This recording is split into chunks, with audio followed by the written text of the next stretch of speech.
Hey everybody, and welcome to one of my favorite mini lectures of the semester. Sometimes history has a great way of demonstrating that we live in a complex ecosystem.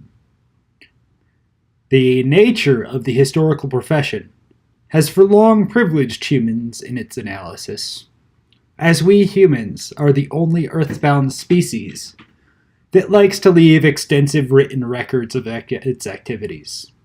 It's a bit of selection bias. It has only really been in the past 20 or 30 years that historians have begun broadening our analysis of history to include non-human actors. And Montana State University actually has a quite strong environmental history component. We've had historians write on topics such as copper, cattle, wolves, tides, wind, and other stuff. And this lecture is based on a book by Billy Smith, who you've read with Life in Early Philadelphia.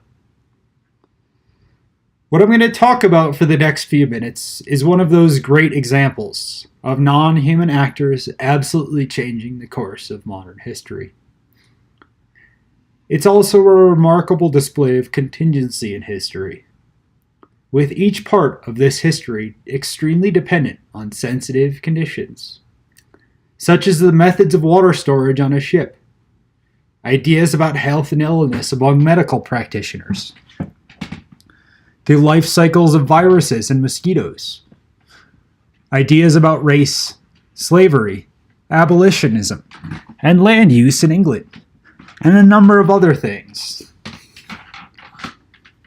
And all of these factors coalesced into a pandemic that swept through the port cities of the Atlantic world. There's got to be a certain hilarity to this pandemic and its contingent factors and effects. We're going to get a lot more into the epidemiology of this yellow fever pandemic in a second. But if it weren't for some mosquitoes and a virus hitchhiking its way across the Atlantic, world history would have looked a lot different. The strain of yellow fever that we're discussing today infected the colonies of Saint-Domingue right in the midst of the Haitian Revolution, and then devastated the capital city of the United States, Philadelphia. Those two outbreaks accomplished a few things. The disease became a powerful weapon for the Haitian revolutionaries, and it pushed the U.S. to move the capital from Philadelphia to D.C., and it also pushed Napoleon to sell the Mississippi River Basin and its tributary territory to the United States, further opening up American expansionism and settler colonialism into the American West. Would this have happened without this nasty little strain of yellow fever? Maybe, but it would have been different. I am by no means an expert in epidemiology, nor am I a tropical disease specialist. I have some background in medicine, but the last time I practiced professionally was in May 2011. My doctorate is not in living people, or really in anything other than dead people. So take this for what it is, which is a historian regurgitating information about yellow fever, vector-borne diseases, and late 18th century sailing vessels, not from a position of particular expertise. But for now, let's take a look at these two life cycle charts. On the left is the life cycle of the Aedes aegypti mosquito, and on the right, the transmission and reproduction cycle of the yellow fever flavivirus. To start with an early definition of what we're talking about, is vector-borne diseases. A vector-borne disease is a disease, whether bacterial, vira, or etc., that affects humans. But, unlike a disease such as smallpox, which is a contact disease, or tuberculosis, which is spread by inhaling droplets of gooey stuff, vector-borne diseases require another organism to complete the transmission chain, which is called the vector. It can be a mosquito, it can be a rat, it can be all sorts of stuff.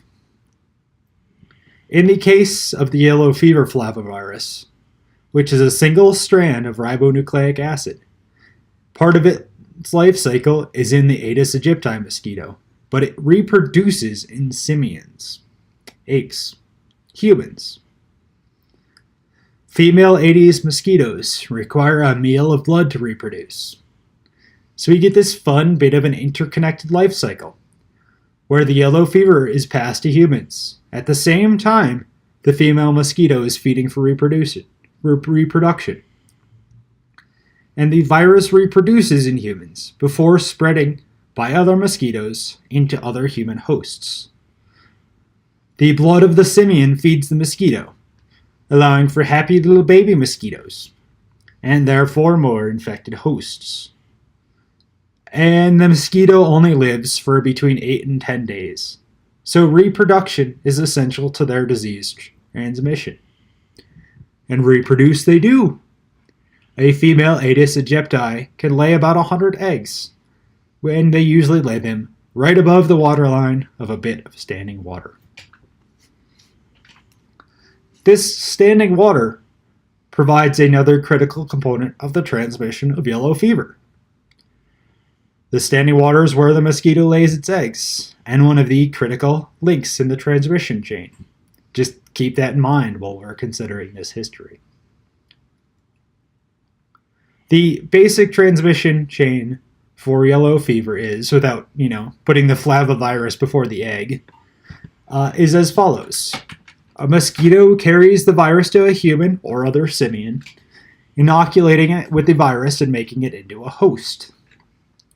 Once inside its new human host, yellow fever goes to work on the human's liver cells, infecting them, turning them into nifty little RNA factories, and making more little yellow fever RNA babies, which float around the host's bloodstream. At this point, touching or contact with a yellow fever victim will not infect another human. They're not contagious. The virus still has to grow a bit more, and it has to happen in another mosquito.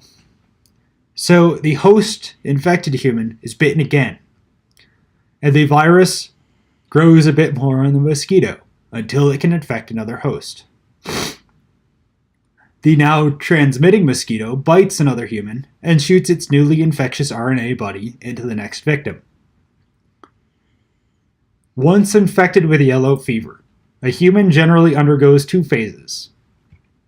Some people even remain completely asymptomatic, only acting as carriers and not suffering any deleterious effects.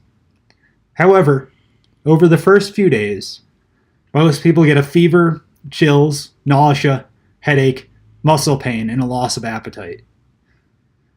But luckily, this period only lasts about 4 days, and many people recover after this period.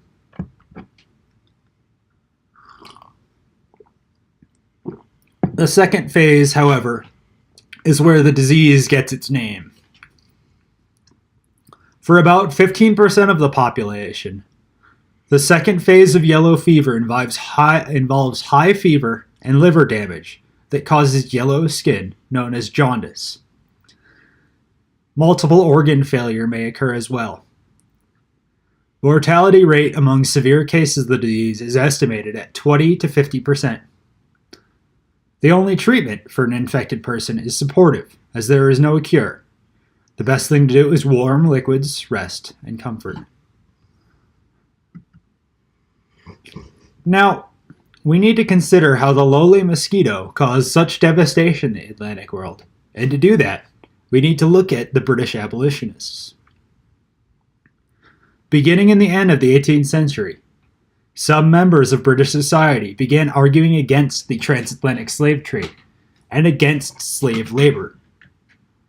Some of these folks pointed to the immorality of slavery, while others pointed to the economics of free labor. There's a really good book called Bury the Chains by Adam Hochschild that covers British abolitionism well, and I'd recommend it for more, as I don't have time to get into the details today. What is relevant to today's mini-lecture is that a group of British abolitionists, numbering around 120, attempted to prove that the system of slavery in the late 18th century was seriously flawed. Their plan was to board a ship called the Hankey, sail down the coast of Africa, establish a colony, and enlist the resident Africans as wage laborers, instead of purchasing them as human commodities. We can argue the merits of wage labor versus chattel slavery later, but this idea was supposed to prove that labor power of Africans was more valuable if they were not slaves. Their plan, when viewed from a few hundred years later, has some serious flaws, but their motivations were largely humanitarian. So, these plucky abolitionists, referring to themselves as the Bolama Expedition, and under the charge of a man named Philip Beaver, loaded up 3 ships, the Hankey, the Beggar's Benison, and the Calypso. They filled the holds with manufactured goods and supplies, not unlike a slaving expedition, but with a much different goal. They were headed for the island of Bolama, off the coast of present-day Guinea-Bissau. When the Bolama expedition arrived off the coast of Africa, they planned to purchase some land and establish a colony. However, the nature of land tenure in Western Africa meant that there really wasn't an authority to purchase land from, and the real estate business hadn't quite reached a fevered pitch. So, like many Europeans since time immemorial, the abolitionists instead just took a bunch of land on Bolama and began building their base. What they didn't quite realize about the West African coast was that it was bloody hot there and loaded with mosquitoes. Not a good place to settle.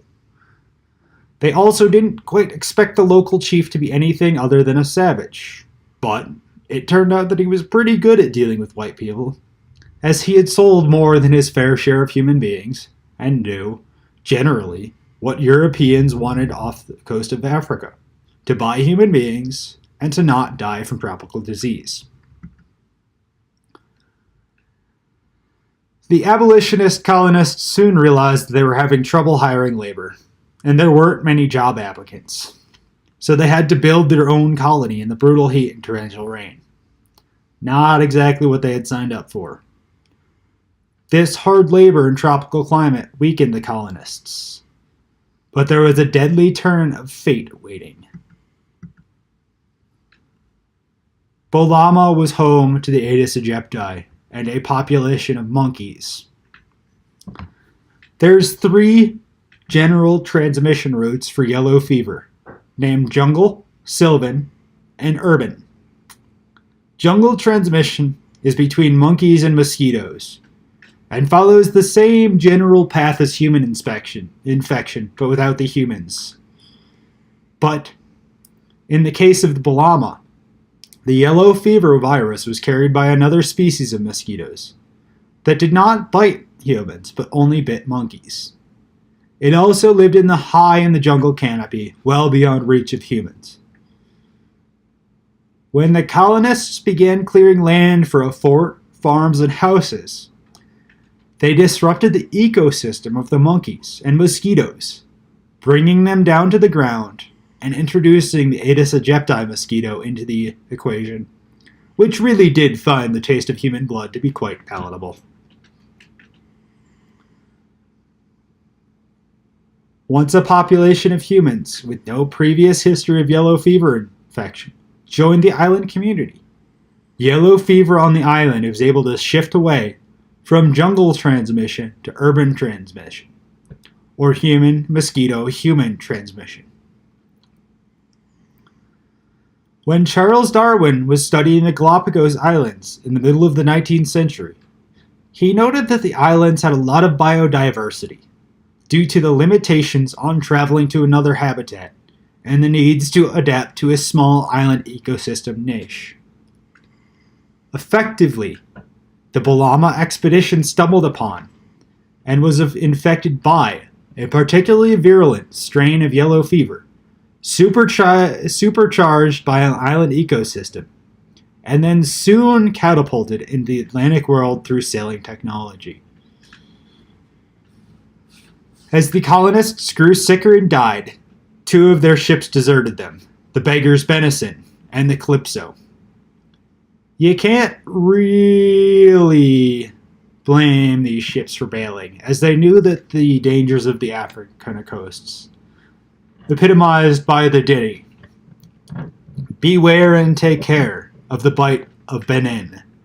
For the one that comes out, there are 40 that go in." The colonists, formerly wide-eyed radical abolitionists out to change the world, had been reduced to sickly, jaundiced waifs. Their dead were left to rot in some cases, as most of the living were too weak to bury them, and the decision was made to evacuate Bolama. The few surviving abolitionists shambled aboard the Hankey, and the ship sailed across the Atlantic to the Caribbean, following the trade routes that had brought millions of enslaved people to involuntary servitude in the Caribbean and the Americas. Yellow Jack, as yellow fever was colloquially called, had hitchhiked across the ocean before, landing in North America first in 1699, but a less deadly strain in a less connected world. Ships suspecting an infection of yellow fever were supposed to put up a yellow flag, warning other ships to keep their distance, and quarantining their passengers from going ashore in port cities. However, the captain of the Hankey, fearing the plague on board his ship, never flew the Yellow Jack and allowed his passengers ashore. Now, recall that the yellow fever virus and reproduction cycle of the Aedes aegypti mosquito requires standing water to reproduce and transmit the flavivirus. Now, think for a second about 18th century sailing ships. They sail on the ocean, which is not potable. How did the mosquito survive and thrive during the voyage of several weeks? The sick ship first made port in Barbados, then Grenada, then Saint-Domingue. Epidemics broke out in each port within days of the Hankey dropping anchor. As we saw in the earlier mini-lecture, Saint-Domingue was gripped by the early days of its revolution, and later Toussaint Louverture realized the value of allowing yellow fever to run rampant and decimate the invading Europeans, and instructing a general, "Do not forget, while waiting for the rainy season, which will rid us of our foes, we have no other resource than destruction and fire." The Hankey thus introduced its biological agents to the conflict, and then loaded up on refugees from the conflict who would pay for passage to North America, with the captain attempting to recoup at least a bit of money for the owners of the vessel after the disastrous Bolama expedition. It sailed for Philadelphia, arriving in the late summer of 1793. Festering on the docks of Philadelphia was a pile of rotting green coffee beans. They put up quite a stench, even for a city that invariably smelled terrible, as most modern port cities must have. Some Philadelphians claimed that the pile of refuse was emitting a toxic miasma, a cloud of ill health, but it was thought to be due to poor cleanliness rather than viruses. It was midsummer, and Philadelphia is a hot, muggy place in the summer. In 1793, there was standing water everywhere, as drainage ditches stagnated, rainwater pooled, and water seeped into puddles and barrels. The infectious Aedes aegypti mosquito, now several generations removed from Bolama, swarmed off the ship, and victims of the fever were held in a makeshift quarantine. The disease escaped and began ravaging the capital of the young nation. Scalpel and mercury in hand, a signer of the Declaration of Independence took to the streets, determined to make the epidemic in Philadelphia just that much worse. Dr. Benjamin Rush, was a practicing physician, but before the emergence of modern germ theory, he postulated that the fever was due to the pile of rotting coffee and such festering on the port, and felt that the most appropriate treatment was extensive bleeding of his patients/victims, and doses of mercury to help them purge their systems through a lot of vomiting. Remember that nice initial treatment of warm fluids and supportive care I described? Yeah. Benjamin Rush did the opposite, but he didn't know any better. This plague struck fear into the capital of the young republic. President George Washington fled for the countryside, as did most of the upper sort, preferring to distance themselves from the pestilential city. Secretary of State Thomas Jefferson just stopped going to work. All in all, 5,000 people in Philadelphia died from yellow fever in the 1793 outbreak. That's 10% of the city's population. That's astonishing. A young French refugee doctor, Dr. Jean Devezet, opened up a hospital and began treating fever victims with something other than vomiting and exsanguination. And he was aided by members of Philadelphia's free black community who worked as nurses and undertakers.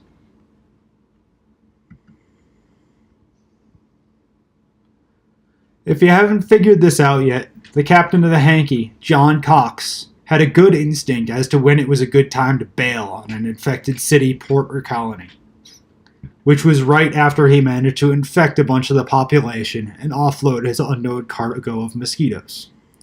So he and the Hankey got the hell out of Philadelphia. The Hankey joined a convoy of British ships for London. In the fall of 1793, Britain and France were at war again, right as the French Revolution was devolving into chaos and the Reign of Terror. To reduce shipping losses to the French Navy, the Royal Navy began moving merchant ships in protected convoys, and the Hankey joined up with one. Luckily for the residents of the Atlantic world, three things happened. The seasons changed, cooling and freezing the standing water, and disrupting the Aedes aegypti yellow fever reproduction cycle. The Royal Navy had also begun to suspect that the Hankey was the plague ship, and they stopped it before it could make port. The passengers and crew were evacuated and quarantined for a while, and the Hankey was burned to the waterline and sunk in an estuary of the Thames River. However, the strain of yellow fever that devastated the Bahama colonists, Barbados, Grenada, Saint-Domingue, and Philadelphia, went on to kill an estimated 100,000 people over the next decade. It was a true pandemic, enabled by the ideas about race and slavery, but also the technology of transatlantic sailing. It delivered a potent and latent biological weapons into the hands of the Haitian revolutionaries, allowing them to use the environment to kill Europeans who planned to re-enslave them. And it struck fear into the heart of the young United States and pushed the government out of Philadelphia. It contributed to the Louisiana Purchase, enabling American settler colonialism into the American West, meaning untold suffering for Native Americans. It would rear its ugly head again with the building of the Panama Canal in the early 20th century, and thousands of dead there. In the past several years, we've seen the fear of several other tropical diseases take hold of society, whether it was an Ebola outbreak or fears of Zika. In the age of rapid air travel and a globalized world, a pandemic can cause untold suffering. And you can, I guess, rest assured, maybe not the best phrasing, that the next pandemic will similarly spread based upon our technology and ideas about race, labor, capital, and civilization, as well as many other factors. Alright, that's it for this week's mini lectures, and I'll see you all in the discussions.